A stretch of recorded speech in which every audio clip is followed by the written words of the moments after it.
gagawa tayo ng fruit fly trap gamit itong fruit fly attractant nito. So, bigay ito sa atin ni Sir Justin. Meron siyang store sa online. Lagay ko yung link below sa comment section.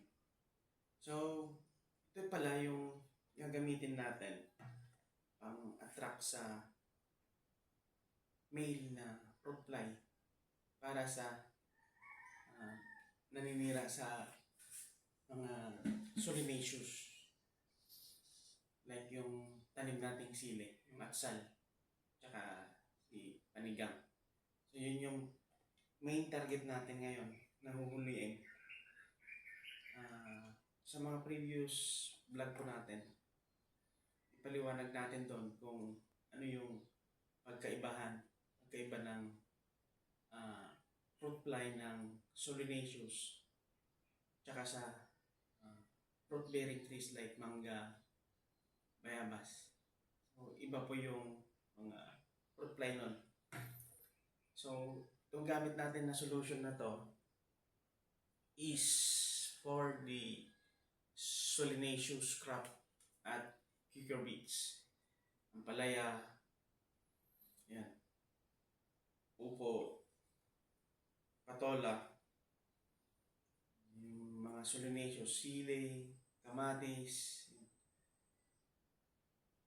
yun yung mga target na fruit fly. So, matipid po ito. Itong solution na to, itong attractant na gagamitin natin, it would take at least minimum of 6 months. Kaya pong tumagal, nanguhuli pa rin. And base sa ating experience, umaabot siya within a year. May visa pa rin, nakakahuli pa rin yung trap natin. So, today is October 29. And lalagay tayo sa bukid. At later on, i-update natin kung ano yung talagang nahuhuli niya. Tama ba?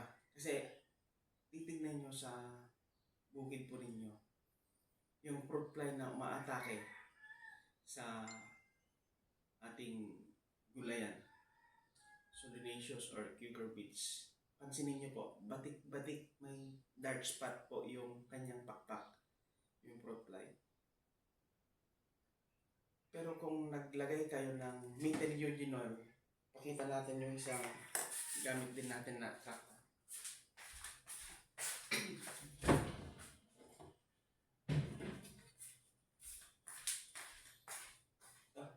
May methyl eugenol din tayo, mga LG. At ito is para sa kalamansi. Ideally, pwede rin. Kalamansi, bayabas, mangga. Plain po yung pakpak na nahuhuli nito. So, gagawa din tayo dito.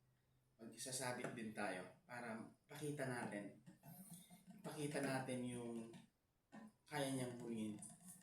So, isasabit tayo ng dalawa. Tig-isa sila. Tig-isa sila. At titignan natin kung ano yung mga nahuhuli nila. So, may ipapakita natin sa isang area lang.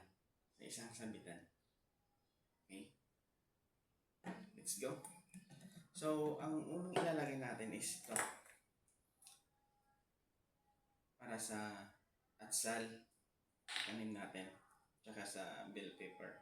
Bell pepper at sa atsal is parehas sa panigang.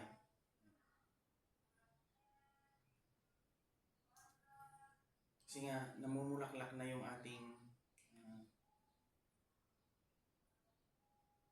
tanim. So, susunod nun is bunga na. Kaya, agapan natin bago makapanira. Sabit na tayo. Actually, late time sabit ng trap. Sana mas maaga para mas nakarami na sana tayo.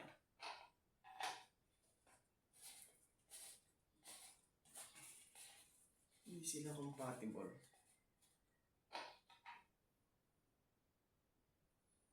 Malaki yung bunga niya. So, gawa tayo na. Hanap tayo ng ibang lagayan. So, ayun. Yun yung gagawa tayo ng pagpapatakan din natin. Ito si Metal Eugenol. Kaya itong si Melon Fly. So, Green Fly. Okay. So, ito. Tingnan natin sa bukid kung ano yung magiging outcome niya later on. Kung ano yung mahuhuli niya.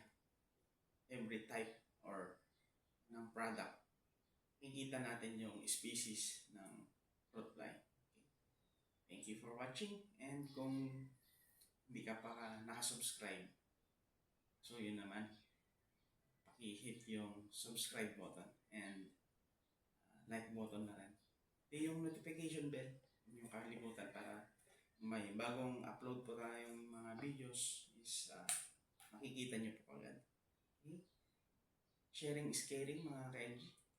Happy farming.